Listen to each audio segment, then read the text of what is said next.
പക്ഷെ ശബരിമല സ്വർണ്ണക്കൊള്ള കേസ് ഓരോ ദിവസവും ഓരോരുത്തരിലേക്കാണ് കാര്യങ്ങൾ എത്തുന്നത്. ഇപ്പൊ മൂന്നാം പ്രതി സുധീഷ് കുമാറാണ്.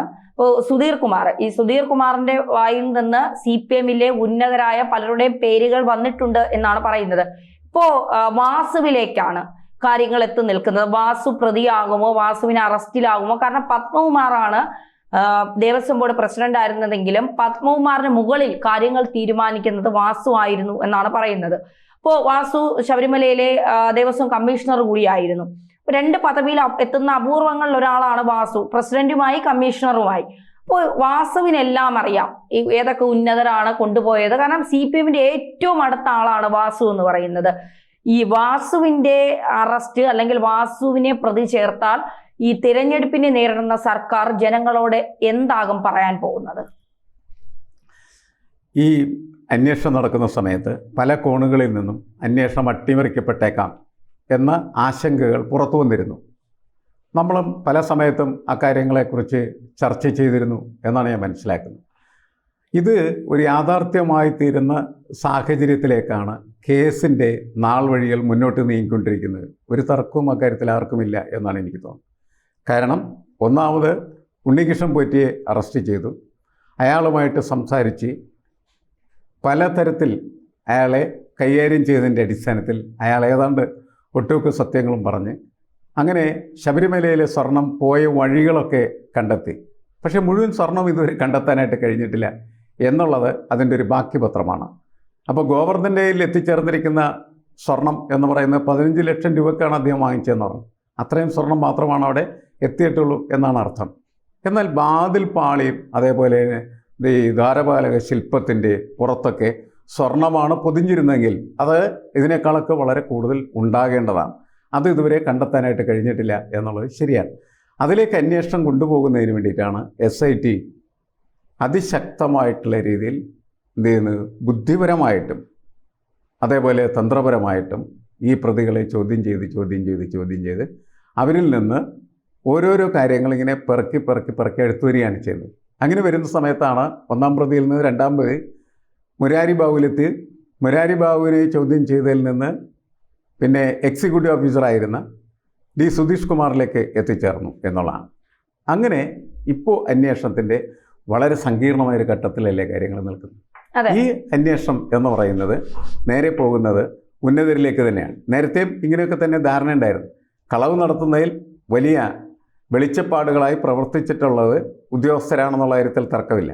പക്ഷേ ആ ഉദ്യോഗസ്ഥർക്ക് അത്തരത്തിൽ അഴിഞ്ഞാടാൻ അല്ലെങ്കിൽ ഇത് കൊള്ള നടത്തുന്നതിന് എല്ലാവിധമായിട്ടുള്ള അനുവാദവും മൗനമായ രീതിയിലോ അല്ലാത്ത രീതിയിലോ നൽകപ്പെട്ടിട്ടുള്ളത് ദേവസ്വം ബോർഡിൻ്റെ ഭാരവാഹികളിൽ നിന്ന് തന്നെയാണ്. ആ ഭാരവാഹികളെ കൂടി മറികടന്ന് അതിന് മുകളിൽ ഭരണം നടത്തിയിരുന്ന ഒരു സ്വേച്ഛാധിപതിയെപ്പോലെ പ്രവർത്തിച്ചിരുന്ന ഒരാളാണ് വാസു എന്നതാണ് ഇപ്പോൾ പുതുതായിട്ട് പുറത്തു വരുന്ന വാർത്ത. കാരണം അദ്ദേഹത്തിന് കമ്മീഷണർ പദവി ഉണ്ടായിരുന്നു. അപ്പോൾ കമ്മീഷണർ പദവി ഉണ്ടായിരുന്നു, പാർട്ടിയുമായി നല്ല ബന്ധമാണ്, പാർട്ടിയുടെ പഞ്ചായത്ത് പ്രസിഡൻ്റായിരുന്നു അദ്ദേഹം. ഇങ്ങനെയൊക്കെ നോക്കുന്ന സമയത്ത് ഈ പാർട്ടിയിലുള്ളൊരു അധികാരം എന്ന് പറയുന്നത് ശബരിമലയിലെ ഭരണ സംവിധാനത്തിന് മുകളിലും അദ്ദേഹം സ്ഥാപിച്ചെടുക്കാനായിട്ട് ശ്രമിച്ചു. അങ്ങനെ പത്മകുമാർ ദേവസ്വം ബോർഡ് പ്രസിഡന്റ് ആയിരുന്നെങ്കിലും പത്മകുമാറിനേക്കാൾ മുകളിൽ എല്ലാ കാര്യങ്ങളും പറന്ന് നടത്തിയിരുന്നത് വാസുവായിരുന്നു എന്നാണ് പറയുന്നത്. ആ വാസുവിന് എത്രമാത്രം പങ്കുണ്ട് എന്നുള്ള കാര്യങ്ങളാണ് SIT ഉദ്യോഗസ്ഥന്മാർ അല്ലെങ്കിൽ അന്വേഷണ ഉദ്യോഗസ്ഥന്മാർ പതുക്കെ ചികഞ്ഞ് പരിശോധിച്ചുകൊണ്ടിരിക്കുന്നത്. അപ്പോൾ എനിക്ക് തോന്നുന്നത് ഈ സുധീഷ് കുമാറിൻ്റെ വായിൽ നിന്ന് വാസു എന്ന് എങ്ങനെയോ പുറത്തേക്ക് വീണിട്ടുണ്ട്. അങ്ങനെ വാസുവിലേക്ക് ഇപ്പോൾ അന്വേഷണം പോകുന്നു എന്നാണ് നമ്മൾ മനസ്സിലാക്കുന്നത്. പക്ഷേ ഈ വാസുവിൽ നിന്ന് അന്വേഷണം CPM-ന്റെ ഉന്നതരിലേക്ക് പല പേരുകളും കേൾക്കുന്നു. നേരത്തെ ദേവസ്വം മന്ത്രിയായിരുന്ന ഒരാൾ ഇപ്പോൾ MP ആണ്. അതിനു മുന്നിൽ മന്ത്രിയായിരുന്ന കടകംപള്ളി സുരേന്ദ്രനിലേക്ക് വലിയ രീതിയിലുള്ള ആരോപണങ്ങൾ പോകുന്നുണ്ട്. കാരണം കടകംപള്ളി സുരേന്ദ്രൻ തന്നെ പറയുന്നുണ്ട്, ശരിയാണ്, ഞാൻ ഇരുന്ന സമയത്താണ് ഏറ്റവും കൂടുതൽ കള്ളങ്ങൾ ശബരിമലയിൽ നടന്നതെന്ന് അദ്ദേഹം തന്നെ സമ്മതിക്കുന്നുമുണ്ട്. അപ്പോൾ അത്തരത്തിൽ കാര്യങ്ങൾ പോകുന്നു. പിന്നെ വാസവൻ ഇതൊന്നും അറിയാതിരിക്കില്ല എന്നുള്ളത് സാധാരണ ജനങ്ങൾക്ക് നന്നായിട്ട് അറിയാം. സ്വാഭാവികമായിട്ടും പോയി എത്തുമ്പോൾ ഏറ്റവും ഉന്നത കസേരയിലേക്ക് അതെത്തിയാൽ, കാരണം ഇതെല്ലാം അറിയണമെങ്കിൽ ഉന്നതത്തിൽ നിന്നുള്ള സപ്പോർട്ട് കൂടി വേണം. അങ്ങനെ എത്തിയാൽ ഈ കോടതിയുടെ കൂടി നിരീക്ഷണം ഉണ്ടെങ്കിൽ പോലും ഈ അന്വേഷണം അട്ടിമറിക്കപ്പെടാൻ സാധ്യതയില്ലേ? ഇതിൻ്റെ ഏറ്റവും ഗൗരവമായിട്ടുള്ള ഒരു വശം സത്യസന്ധമായിട്ട് രാഷ്ട്രീയ സത്യസന്ധത പുലർത്തിക്കൊണ്ട് ഇതിലെ കള്ളന്മാരാരാണ് എന്ന് കണ്ടെത്താനായിട്ട് ഈ അന്വേഷണ സംഘം ഹൈക്കോടതി ഇതിനകത്ത് ഒരു കക്ഷിയാണ്. നമ്മൾ മറ്റ് പല കാര്യങ്ങളിലും കാണുന്നത് പോലെ ജുഡീഷ്യൽ ആക്ടിവിസത്തിൻ്റെ ഭാഗമായിട്ട് ഇതിനകത്ത് കയറി വന്ന ഒന്നല്ല ഹൈക്കോടതി. ഹൈക്കോടതിൻ്റെ സ്ട്രക്ചറിൽ, ഘടനയിൽ തന്നെ ഇതിനകത്തുള്ള ഒരു സംവിധാനമാണ്. അപ്പോൾ അവർ പോലും അറിയാണ്ടാണ് ഈ അട്ടിമറിയും കളവും സമ്പൂർണ്ണമായിട്ട് നടന്നിരിക്കുന്നത്. അതുകൊണ്ട് ഇവർക്ക് കൂടി ഇതിനകത്ത് വലിയ ഉത്തരവാദിത്വമുണ്ട്. ഇതെന്താണ് എന്ന് കണ്ടെത്താനും തെളിയിക്കാനും. അല്ലെങ്കിൽ ഇവർ കൂടി എന്തായി മാറിത്തീരും? ഈ കളവിൻ്റെ ഒപ്പം നിന്ന ആളുകളായിട്ട് സഞ്ചരിക്കുന്നവരായിട്ട് ചിത്രീകരിക്കപ്പെടാനുള്ള സാധ്യത ചെറുതല്ല. സമൂഹത്തിൽ പൊതുവെ അങ്ങനെയുള്ള ചർച്ചകളില്ല എന്നുള്ളത് ശരിയാണ്. പക്ഷേ ഇവരുടെ പ്രതിനിധിയുള്ള ഒരു സംവിധാനമാണ് ശബരിമലയിൽ ഭരണം നടത്തുന്നത്. അപ്പോൾ അതുകൊണ്ട് വലിയ ഉത്തരവാദിത്വം യഥാർത്ഥത്തിൽ ഹൈക്കോടതിക്കുണ്ട്.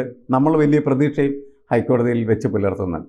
ഈ അന്വേഷണം വളരെ ക്ലീനായിട്ട് നടക്കാൻ വിചാരിക്കുക. നമ്മൾ നേരത്തെ പറഞ്ഞതുപോലെ വാസുവിലേക്കും പത്മകുമാറിലേക്കും അതേപോലെ തന്നെ അവരുടെ മുകളിലുണ്ടായിരുന്ന മന്ത്രിമാരിലേക്കും, പ്രത്യേകിച്ച് എനിക്ക് തോന്നുന്നത് കടകംപള്ളി സുരേന്ദ്രൻ്റെ കാലത്താണല്ലോ ഈ സംഭവം നടന്നിരിക്കുന്നത്. അതുകൊണ്ട് അദ്ദേഹം അങ്ങനെ തുറന്നു പറയുന്നതിൻ്റെ പേരിൽ മാത്രമാണ് അദ്ദേഹത്തിന് പങ്ക് വേണമെങ്കിൽ കുറവായിരിക്കാം എന്ന് നമ്മൾ കരുതുന്നത്. അല്ലെങ്കിൽ അതൊരു തന്ത്രം കൂടിയാണ് മാഷെ. കള്ളം ചെയ്തവൻ സത്യം, ഞാൻ വലിയ സത്യവാനാണ് എന്ന് കാണിക്കാനുള്ള ഒരു തന്ത്രം കൂടിയാകാം. അത് വേണമെങ്കിലാകാം. എന്താണ് എന്നുള്ളത് അന്വേഷണം സമ്പൂർണ്ണമായിട്ടുള്ള രീതിയിൽ പൂർത്തീകരിച്ചാൽ മാത്രമേ നമുക്ക് മനസ്സിലാക്കാനായിട്ട് പറ്റൂ. ഇതിൻ്റെ ഒരു പൊളിറ്റിക്കൽ ക്വസ്റ്റ്യൻ എന്താണ്? ഇതിൻ്റെ പൊളിറ്റിക്കൽ ക്വസ്റ്റ്യൻ എന്ന് പറഞ്ഞിട്ടുണ്ടെങ്കിൽ CPM എന്ന് പറയുന്ന പ്രസ്ഥാനത്തെ സംബന്ധിച്ചിടത്തോളം അതിൻ്റെ പ്രമുഖരായിട്ടുള്ള നേതാക്കൾ ഇതിൻ്റെ പങ്കാളികളായി മാറിക്കഴിഞ്ഞാൽ അവർക്ക് കേരളത്തിൽ എക്സിസ്റ്റൻസ് ഉണ്ടാവില്ല, നിലനിൽപ്പ് പോലും ഉണ്ടാവില്ല. കേരളത്തിൽ നിന്ന് ഈ CPMനെ തന്നെ തുടച്ചു മാറ്റുന്ന ഒരു പ്രക്രിയ പോലെയായിട്ട് ഈ സംഭവങ്ങൾ മാറിത്തീരാനായിട്ടുള്ള സാധ്യതയുണ്ട്. ഒന്നില്ലെങ്കിൽ അവരതിൻ്റെ അകത്ത് പങ്കാളികളാകരുത്. എല്ലാ അന്വേഷണം കഴിയുന്ന സമയത്തും അവർ കുറ്റക്കാരല്ലെന്ന് കണ്ടാൽ മാത്രമാണ് പാർട്ടിക്ക് പോലും രക്ഷപ്പെടാനായിട്ട് കഴിയുക. ഇനി നോക്കൂ, തന്നെ ചോദിച്ച പോലെ തെരഞ്ഞെടുപ്പ് വരെയാണ്. തെരഞ്ഞെടുപ്പ് വരികയെന്ന് വെച്ചാൽ പഞ്ചായത്ത് തെരഞ്ഞെടുപ്പ് വരുന്നു, അത് കഴിഞ്ഞാൽ നിയമസഭാ തെരഞ്ഞെടുപ്പ് വരും. ഈ പഞ്ചായത്ത് തെരഞ്ഞെടുപ്പിന് മുമ്പ് തന്നെ ഇതിൻ്റെ അന്വേഷണം ഈ പറയുന്ന പ്രമുഖരിലേക്ക് എത്തിച്ചേർന്നു അവരെ ചോദ്യം ചെയ്യുകയും അവരെ കുറ്റവാളികളാണെന്ന് കാണുകയും അങ്ങനെ അവരെ അറസ്റ്റ് ചെയ്യുകയും ചെയ്താൽ പിന്നെ എന്തായിരിക്കും ഈ CPMൻ്റെ സ്ഥിതി എന്ന് പറഞ്ഞാൽ? ഗോപി വരക്കാവുന്നത് മാത്രമേ ഉള്ളൂ.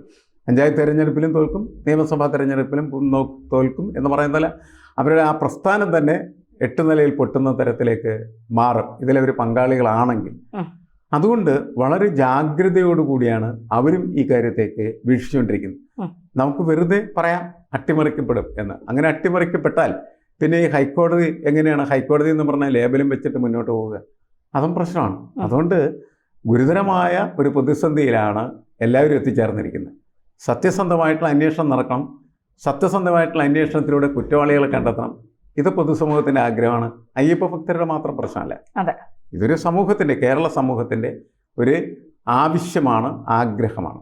അത് കൃത്യമായി നടക്കും എന്ന് നമുക്ക് പ്രതീക്ഷിക്കാം.